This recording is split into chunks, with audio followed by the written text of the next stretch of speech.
চৈত্রের শুরুতেই কি তবে প্রকৃতির রুদ্ররূপ দেখতে চলেছে বাংলা?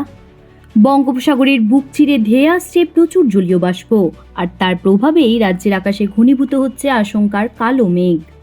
শান্ত সকালের মিঠে রোদ হঠাৎ করেই কি ঢেকে যাবে কালবৈশাখীর ঝোড়ো হাওয়ায়?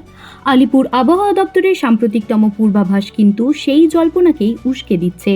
সোমবার এবং মঙ্গলবার এই দুই দিন উত্তর থেকে দক্ষিণ গোটা রাজ্য জুড়ে বজ্রবিদ্যুৎ সহ হালকা থেকে মাঝারি বৃষ্টির এক প্রবল সম্ভাবনা তৈরি হয়েছে।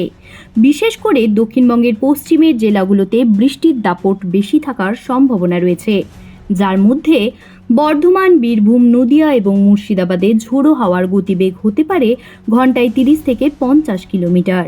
এমনকি এই জেলাগুলোতে দু এক জায়গায় কালবৈশাখীর মতো পরিস্থিতি তৈরি হওয়ার পাশাপাশি বজ্রপাতের সতর্কতাও জারি করা হয়েছে। তিলকতমা কলকাতাতেও আজ সন্ধ্যার পর থেকেই আবহাওয়ার ভুলবদল হতে পারে এবং আকাশ আংশিক মেঘলা থাকার পর বজ্রবিদ্যুৎ সহ বৃষ্টির দেখা মিলতে পারে।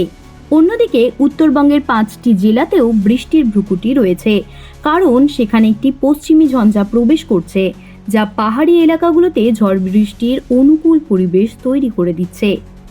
তবে বৃষ্টির এই দাপট চললেও তাপমাত্রার খুব একটা হেরফের হবে না, বরং বাতাসে জলীয় বাষ্প বেশি থাকার কারণে ভ্যাপসা গরম আর কুয়াশার দাপট বজায় থাকবে।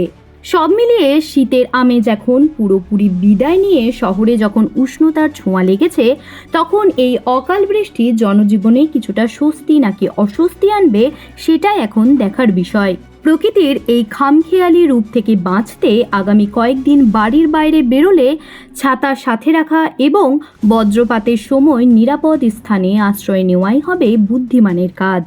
তাই সাবধানে থাকুন এবং আবহাওয়ার পরবর্তী নতুন আপডেট পেতে নজর রাখুন আমাদের চ্যানেল হেডলাইন্স কলকাতায়। জ্যোতি সরকারের রিপোর্ট, হেডলাইন্স কলকাতা।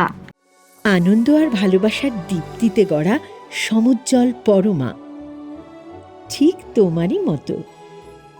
শ্যাম সুন্দর কোম্পানি জুয়েলার্স, আগরতলা, উদয়পুর, ধর্মনগর, কলকাতা।